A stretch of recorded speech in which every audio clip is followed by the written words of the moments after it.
Hello दोस्तों, welcome back at formula based traders 2.0। So guys, मेरे लिए बहुत आसान है ये बोलना कि हमारा व्यू नेगेटिव था और मार्केट ने फॉल करा और 780 को भी टेस्ट करा। 780 के ब्रेकआउट के बाद में 25,720 को भी टेस्ट करा।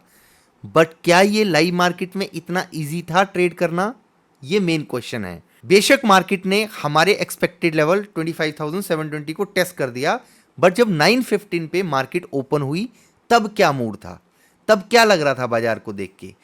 तो जैसे ही मार्केट ने ओपनिंग करी और उसके बाद में 120 पॉइंट का अपसाइड के लिए मूव दे दिया, पहले 15 मिनट में तो हम ट्रेड नहीं करते हैं, बट उसके बाद में जब मार्केट रिटर्न आई इस एरिया के आसपास से, मेरा भी मन था व्यू यहां से चेंज हो और यहां से टूवर्ड्स अपसाइड का मूव आए, क्योंकि मार्केट में एग्रेशन इतना ज्यादा था अपसाइड के लिए। हमने वेट किया मार्केट के लो को ब्रेक करने का। जब मार्केट ने 25,825 को ब्रेक कर दिया, उसके बाद में वीकनेस दिखती थी कहां तक? जितना ये 15 मिनट के हिसाब से गेन किया था उतना ही हमें वीकनेस नजर आती थी। और फिर हमारा डिस्कशन हुआ लोअर साइड के लिए, for a safer side half level 25,780 और 780 को ब्रेक किया तो बोलने की ज़रूरत नहीं है, वो आपके सामने है। 25,720 हमारा डिस्कशन था जब इस लो को ब्रेक करने के बाद में मार्केट ने टाइम स्पेंड करा, राइट? टेलीग्राम पे भी अपडेट किया था, अगर नहीं हो टेलीग्राम पे ज्वाइन कर लेना। Clear cut discussion. और गाइस, एनालिसिस का मतलब ये नहीं है कि आपको लेवल पता लग जाए। एनालिसिस का मतलब ये है कि आप साथ के साथ सीखते हुए चलो, ताकि लाइव मार्केट में जब मार्केट ओपन हो आप कैसे प्लान रखेंगे अपना, वो आपके सामने हो। अब मार्केट का ये रिएक्शन क्या, ये यहां से रिजेक्शन क्या बाई चांस था? 25,953 के आसपास से मार्केट का रिजेक्शन लेना, क्या ये महज इत्तेफाक है या इसके पीछे रीजन है? इसके पीछे लॉजिक है। इसके पीछे लॉजिक क्या है? मार्केट ने प्रीवियस डे के 15 मिनट के आसपास से ही रेजिस्टेंस ली, एग्जैक्ट नेगेटिव एरिया से ही रिजेक्शन लेके मार्केट ने फॉल स्टार्ट कर दिया, सेलर के कंट्रोल के पास से ही। बट यस, जब मार्केट इस एरिया के आसपास आई, अब तो बोलना आसान है गाइस कि इसको ब्रेक कर, हमने क्या ट्रेड प्लान किया डाउन साइड का इसके ब्रेकआउट के बाद में। और ब्रेकआउट के बाद में जब ये 780 आया, 80 के बाद में फिर से 830 आएगा टेस्ट करने, ये भी डिस्कस हुआ था। डिस्कस कहां हुआ था? उसके लिए आपको जाना पड़ेगा FBT वेल्थ वेव, ये चैनल का नाम है। यहाँ पे आप जाओगे तो हमने यहाँ पे डिस्कस किया था 11:20 के आसपास। जो लाइव सेशन में थे दे कैन कमेंट कि यस, हमने डिस्कस किया था। और उसके बाद में 830 के बाद में ये ब्रेक किया, ब्रेक करेगा, रेजिस्टेंस ले सकता है, फॉल होगा 720 तक। 720 ही डिस्कशन का पार्ट था। एनीवेज, ये हो चुका है, इसके ऊपर टाइम वेस्ट नहीं करेंगे अब हम। बट गाइस, ये सीखना है, बिल्कुल मास्टर गाइड सीरीज आपके लिए है, जितना हो सकता है डिस्कस कर रखा है।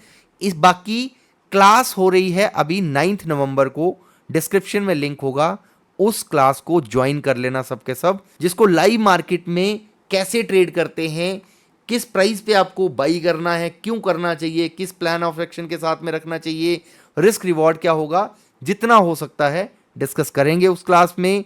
ज्वाइन कर लेना, 6 महीने के बाद क्लास हो रही है, डिस्क्रिप्शन में लिंक होगा उसका।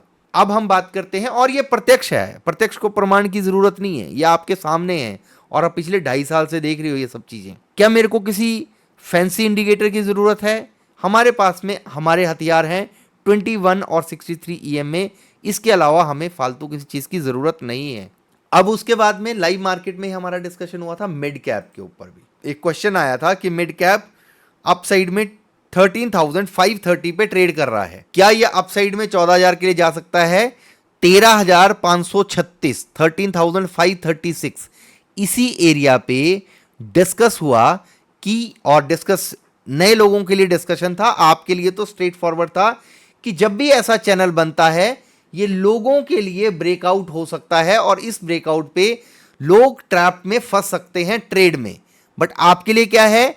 एक बेरिश सिनेरियो का सिग्नल, क्योंकि जब भी ऐसा चैनल बनता है चैनल का ब्रेकआउट स्ट्रेट फॉरवर्ड होना बहुत मुश्किल होता है। मार्केट एक बार रीटेस्ट के लिए आए फिर प्लान बनता है। अब वो रीटेस्ट कितना होता है? 13,100 तक आता है या 13,300 के आसपास आता है, इसके लिए डिस्कस हम तब कर लेंगे जब मार्केट लाइव होगी या फिर टेलीग्राम पे जब ये मोमेंटम बनेगा। बट अगर आप मेरे से अभी पूछो तो मेरे को वीकनेस दिखती है लोअर साइड में 13,380, एक तो टेस्ट होना चाहिए क्योंकि एक हैमर बना था, उसका बॉटम है, और प्लस जो स्ट्रॉन्ग सपोर्ट का काम कर सकता है वो है 13,260 के आसपास, राइट। और अप साइड के लिए फिलहाल कोई मूड है नहीं, जो हाई लगा है उसी के आसपास रेजिस्टेंस है, इसको ब्रेक शायद अभी ना कर पाए, ऐसा मेरे को लगता है। बाकी अगर कुछ अपडेट होगी तो ड्यूरिंग द मार्केट डिस्कस कर लेंगे। अब बात करते हैं हम निफ्टी के चार्ट पे। निफ्टी में भी हमने सेम चीज का डिस्कशन किया था जब ये, अगर आप इसको डे के टाइम फ्रेम पे पहले देखोगे, पहले मैं आज का डिस्कशन नहीं, मैं इस एरिया के आसपास जब ये ब्रेकआउट दे रहा था तब का डिस्कशन है कि गाइस ये 1 अक्टूबर 2024 का एक चैनल बना हुआ है, मार्केट में बुलिश मोमेंटम बन रहा है, बन सकता है, बट मैं अभी स्ट्रेट फॉरवर्ड बुलिश नहीं हो सकता। मार्केट में एक ट्रेंड को रिवर्स करने से पहले जो एक पुल बैक आता है वो रिक्वायर्ड है। अगर कब बन रहा है तो इसका हैंडल भी हमें चाहिए।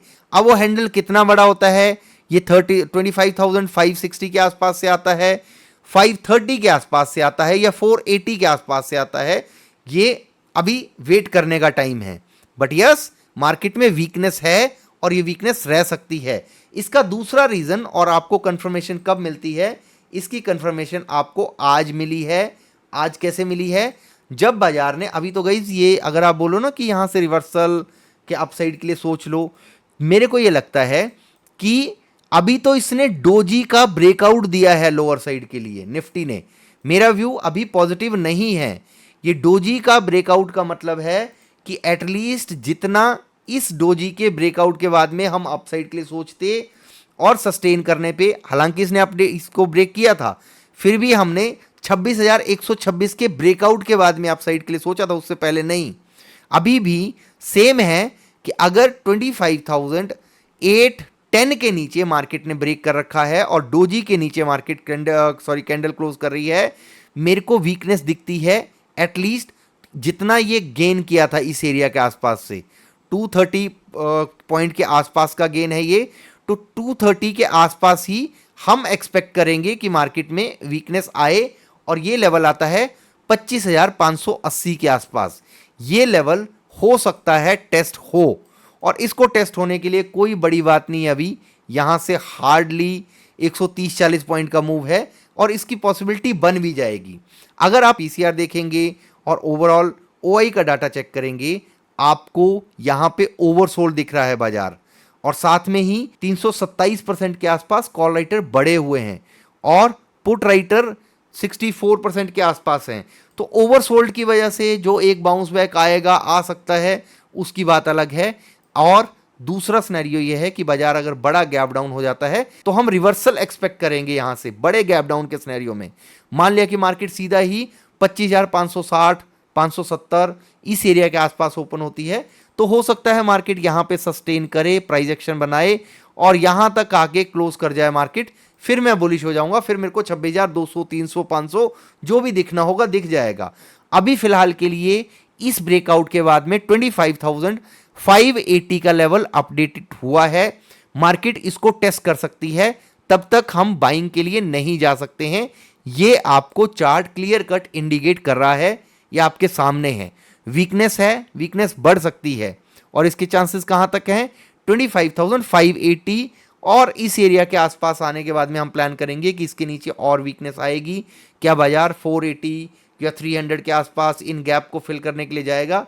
गैप फिल करना जरूरी नहीं है, ये गैप ऑल टाइम हाई के गैप नहीं है। ऑल टाइम हाई के गैप कहां शुरू होंगे, वो गैप शुरू होंगे 26,200 के ऊपर। सो फिलहाल के लिए वीकनेस के साइन है। वॉच लिस्ट पे भी आपको सेम डाटा दिखेगा, वॉच लिस्ट में भी अभी तक 26,000 पे ओआई है, कॉल राइटर बैठे हुए हैं और स्ट्रॉन्ग रेजिस्टेंस का काम कर रहे हैं। 4 नवंबर के हिसाब से देखेंगे तो यही एरिया में रेजिस्टेंस है, 26,000 जाएगा, फिर से फॉल का सिनेरियो बनेगा। सनसेक्स की बात करें, सनसेक्स में वीकनेस 83,900 के आसपास ट्रेड कर रहा है, 84,000 को ब्रेक करा है। अब क्या बचता है आपके लिए, अगर वीकनेस आती है, इस एरिया को ब्रेक करता है, नेक्स्ट सपोर्ट 83,350 के आसपास आ सकती है, और 21 यानी कि 21 EMA की सपोर्ट ले सकता है, और एक्स्ट्रा ऑर्डिनरी हाइपोथेटिकल सिचुएशन में 83,083, इससे नीचे की वीकनेस अभी नहीं दिखती है। हाँ, इतना बन सकता है, इतना पॉसिबल है कि हाँ ठीक है, एक ब्रेकआउट आए, मार्केट सस्टेन हो, फिर अपसाइड का मूव बने, उसकी बात अलग है। Bye bye, take care.